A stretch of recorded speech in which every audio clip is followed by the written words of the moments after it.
Welcome back everyone. Are के competitive के इस न्यू वीडियो में आपका फिर से स्वागत है। आज की इस वीडियो में देखेंगे 4 अप्रैल 2021 के कुछ इंपॉर्टेंट करंट अफेयर्स के क्वेश्चंस को और उनसे जुड़े हुए कुछ इंपॉर्टेंट फैक्ट्स को भी। तो चलो वीडियो शुरू करते हैं। पहला क्वेश्चन आएगा कि 47वें G7 शिखर सम्मेलन की अध्यक्षता कौन सा देश कर रहा है, तो वो करेगा इंग्लैंड। तो इंग्लैंड के जो प्रधानमंत्री हैं बोरिस जॉनसन, ये ही इस G7 समिट का अध्यक्षता करेंगे। ये आयोजित होगा 2021 में जून के महीने में इंग्लैंड में। इसमें भारत, दक्षिण कोरिया और ऑस्ट्रेलिया को अतिथि राष्ट्र के रूप में आमंत्रित किया गया है। यहाँ पे एक चीज़ समझने वाला बात है कि दक्षिण कोरिया, ऑस्ट्रेलिया और भारत, ये तीनों जो देश हैं वो G7 शिखर सम्मेलन में अतिथि बन के आएंगे, यानी कि ये लोग इसके सदस्य नहीं हैं बल्कि ये अतिथि के रूप में आएंगे। तो ये G7 क्या है? तो ये G7 7 बड़ी और विकसित देशों का एक समूह है जिसमें 7 देश हैं। ये पहले G6 के नाम से जाना जाता था, लेकिन 1976 में कनाडा शामिल हो गया इसमें, जिसके वजह से यह G7 के नाम से जाने लगा। इसका फुल फॉर्म हो जाएगा ग्रुप ऑफ 7। तो G7 के जो सदस्य देश हैं उनको देख लेना यह बहुत ज़रूरी होगा और ये काफ़ी इम्पोर्टेंट भी है, इसलिए इसे हाईलाइट किया गया है। इसमें सदस्य देश हैं France, Germany, Italy, England, Japan, America और कनाडा। ये जो शिखर सम्मेलन हो रहा है G7, ये पहली बार हुआ था फ्रांस में 1975 ईस्वी में, और भारत G7 का सदस्य नहीं है, ये भी आपको याद रखना है। और ये बता भी गया है आपको कि G7 का सदस्य भारत नहीं है। इसके बाद 46वें G7 शिखर सम्मेलन का आयोजन होने वाला था अमेरिका में 2020 में, लेकिन कोरोना के चलते वो हुआ नहीं, इसलिए 2021 में इसका आयोजन किया जा रहा है। क्वेश्चन में आया है ऑस्ट्रेलिया और जापान के बारे में, तो ये देख लेते हैं कि ऑस्ट्रेलिया से जुड़ा हुआ क्या क्या क्वेश्चन बनेगा। प्यासी भूमि का देश कौन है? ऑस्ट्रेलिया है। ऑस्ट्रेलिया की सबसे लंबी नदी मर्रे है। ठीक है। ऑस्ट्रेलिया महाद्वीप का जो सबसे बड़ा नगर है वो सिडनी है, पहले भी बताया जा चुका है इसको। विश्व में सबसे अधिक ऊन का उत्पादन कहाँ होता है? तो वो ऑस्ट्रेलिया में ही होता है। विश्व में बॉक्साइट का सबसे अधिक उत्पादन कहाँ होता है? तो वो ऑस्ट्रेलिया में ही होता है। ऑस्ट्रेलिया महाद्वीप का जो सर्वोच्च शिखर है वो कोजिकोड है। जापान से जुड़ा हुआ बात है, तो जापान से जुड़ा हुआ क्वेश्चन, द्वितीय विश्व युद्ध में 6 अगस्त और 9 अगस्त 1945 को जापान के नागासाकी और हिरोशिमा पर फैट बॉय और लिटिल बॉय नाम का परमाणु बम गिराया गया था। उगते हुए सूरज का देश जापान बचपन से पढ़ रहे होंगे, और डूबते हुए सूरज का देश नॉर्वे है। मध्य रात्रि का सूरज का देश वही है, नॉर्वे। विश्व का सुसुप्त ज्वालामुखी कहाँ है? तो वो जापान में है। क्या नाम है? फ्यूजियामा। इससे पहले वीडियो जो बनाया गया था उसमें आपको बताया गया था कि एक 900 साल पुराना ज्वालामुखी है जो कि फटा है, वो भी सुसुप्त ज्वालामुखी के कैटेगरी में ही था। अगला क्वेश्चन, 51वें दादा साहेब फाल्के पुरस्कार से किस अभिनेता को सम्मानित किया गया है? सही आंसर है रजनीकांत को। रजनीकांत का इमेज देख पा रहे होंगे आप। तो दादा साहेब जो फाल्के पुरस्कार है वो भारतीय सिनेमा में बेहतर प्रदर्शन और उत्कृष्ट कार्यों के लिए दिया जाता है। दादा साहेब फाल्के पुरस्कार की शुरुआत कब से हुई 1969 से। इसके बाद 2021 में ये जो 51वां दादा साहेब फाल्के पुरस्कार दिया जा रहा है, ये किस वर्ष के लिए दिया जा रहा है? तो 2019 के लिए। इसके बाद भारतीय सिनेमा के पितामह के रूप में किसे जाना जाता है? तो दादा साहेब फाल्के के रूप में इन्हें जाना जाता है। इन्हीं को पितामह के रूप में जाना जाता है भारतीय सिनेमा के। कौन सा मंत्रालय दादा साहेब फाल्के पुरस्कार को प्रदान करता है? तो वो करता है सूचना एवं प्रसारण मंत्रालय। मरणोपरांत दादा साहेब पुरस्कार से सम्मानित कौन व्यक्ति थे? तो वो थे पृथ्वीराज कपूर। अगला क्वेश्चन, किस देश ने जानवरों के लिए दुनिया की पहली कोविड-19 वैक्सीन कार्निवैक कोव को पंजीकृत किया है? वो किया है रूस ने। तो रूस से जुड़ा हुआ कुछ फैक्ट क्वेश्चंस कि रूस के जो प्रधानमंत्री है वो कौन है? तो व्लादिमीर पुतिन, सभी जानते होंगे इनको।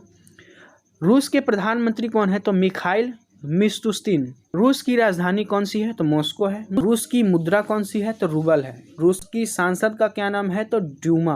अब आया है क्वेश्चन कोरोना वायरस से, तो कोरोना भैया के बारे में जान लेते हैं, क्योंकि कोरोना भैया को भारत और विश्व बहुत ज़्यादा पसंद आ गया है। इनका मन ही नहीं कर रहा है यहाँ से जाने का, दोबारा लौट के आ जा रहे हैं भारत में और आपका और भी देशों में।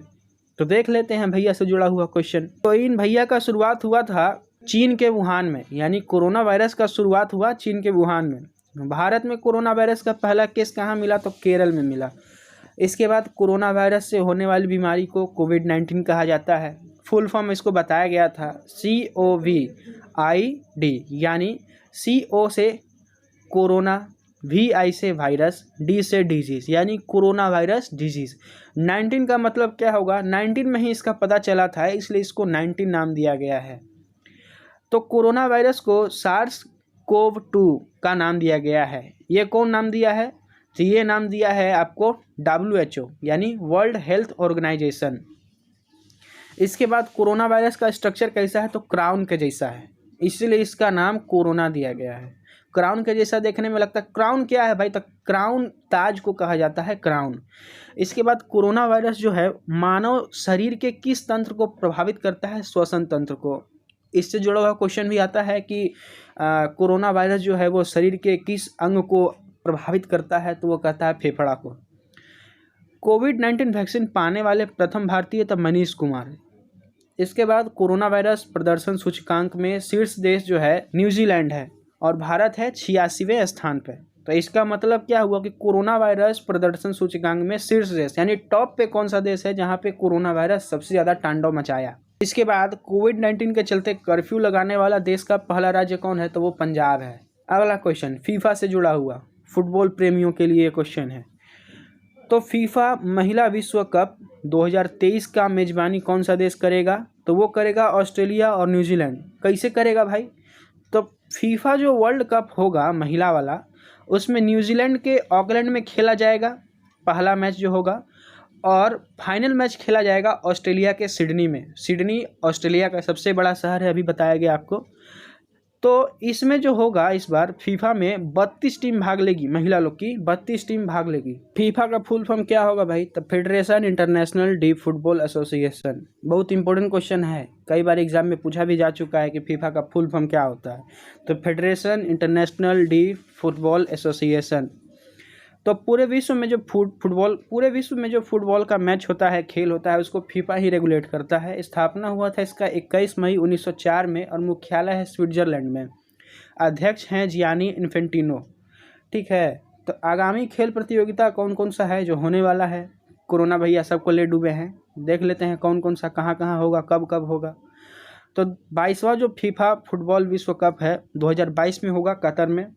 23वां फुटबॉल जो होगा फीफा विश्व कप वो 2026 में होगा अमेरिका, मैक्सिको और कनाडा, ये तीनों में होगा। जैसे अभी बताया गया आपको कि महिला वाला में एक जगह होगा फाइनल मैच, एक जगह होगा पहला मैच, तो इसमें भी वही काम होगा। ठीक है, 2021 में होने वाला फीफा अंडर 17 महिला विश्व कप होगा भारत में, 21 में होगा ये। 2023 में होगा ICC पुरुष क्रिकेट वर्ल्ड कप भारत में होगा।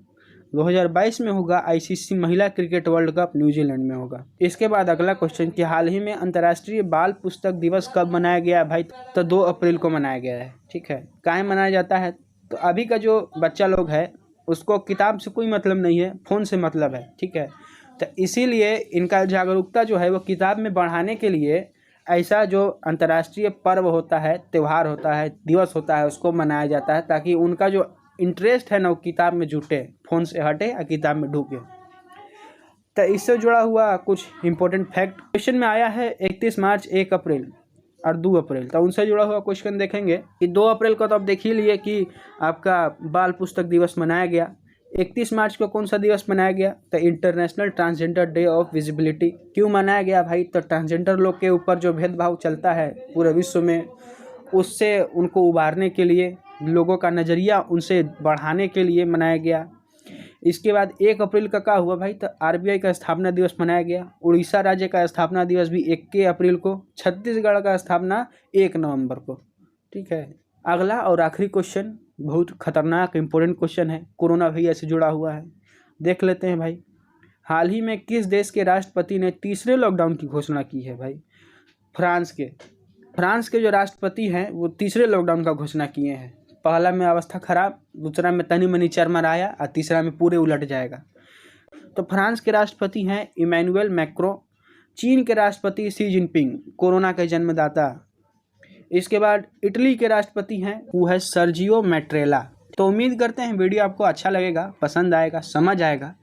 फिर आपसे मिलेंगे कल के न्यू वीडियो में। तब तक के लिए वीडियो को लाइक मारिए, शेयर मारिए, सब्सक्राइब तो करिए लीजिए और बेल नोटिफिकेशन का जो आइकन है ना उसको दबा के प्रेस कर लीजिएगा, ताकि आने वाला जो नया वीडियो होगा उसका नोटिफिकेशन आपको पहले ही मिल जाएगा।